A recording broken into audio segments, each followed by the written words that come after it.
एक बार फिर से स्वागत है आप सभी का हमारे चैनल भक्ति बाइट्स पर। आप सभी को अहोई अष्टमी व्रत की ढेर सारी शुभकामनाएं। साहूकार की बेटी जहां मिट्टी काट रही थी, उस स्थान पर स्याहू अपने 7 बेटों के साथ रहती थी। मिट्टी काटते हुए गलती से साहूकार की बेटी की खुरपी के चोट से स्याहू का एक बच्चा मर गया। इस पर क्रोधित होकर साहूकार ने कहा कि मैं तुम्हारी कोख बांधूंगी।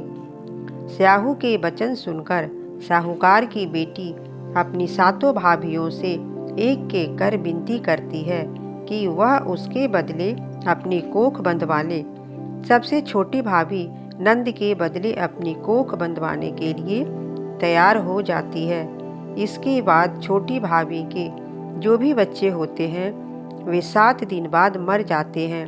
7 पुत्रों की इस प्रकार मृत्यु होने के बाद उसने पंडित को बुलवाकर इसका कारण पूछा। पंडित ने सुरही गाय की सेवा करने की सलाह दी।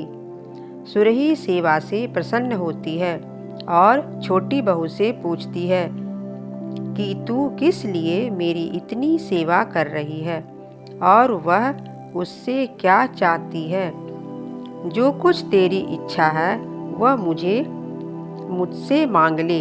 साहूकार की बहू ने कहा कि स्याहू माता ने मेरी कोख बांध दी है, जिससे मेरे बच्चे नहीं बचते हैं।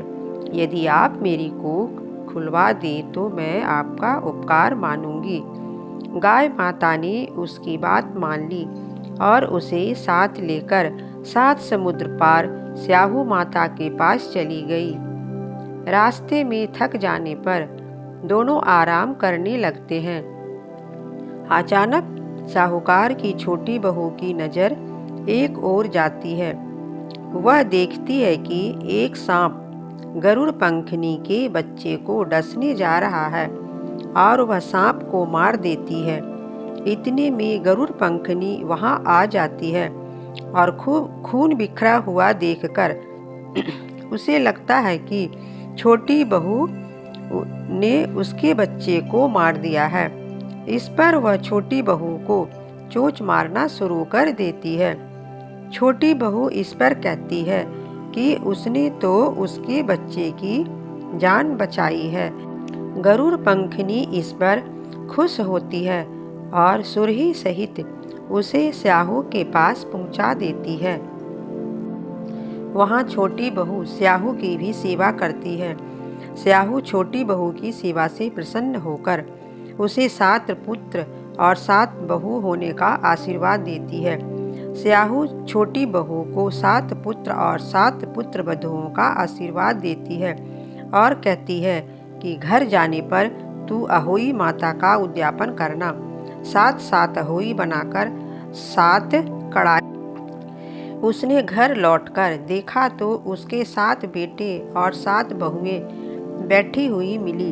वह खुशी के मारे भाव विभोर हो गई। उसने 7 अहोई बनाकर 7 कड़ाही देकर उद्यापन किया। अहोई का अर्थ यह है कि अनहोनी को होनी बनाना, जैसे साहूकार की बेटी ने कर दिखाया था। जिस तरह अहोई माता ने उस साहूकार की बहू की कोख को खोल दिया, उसी प्रकार इस व्रत को करने वाले सभी नारियों की अभिलाषा पूर्ण करें। कथा सुनने वाले की, सुनाने वाले की, हुंकारे भरने वाले की हे अहोई माता सबकी गोद भरे रखना। बोलो अहोई माता की जय। अगर आपको हमारी कथा अच्छी लगती है तो आप हमारे चैनल भक्ति बाइट्स को ज़्यादा से ज़्यादा शेयर करें, सब्सक्राइब करें, लाइक करें, साथ में कमेंट करना ना भूलें। जय माँ लक्ष्मी।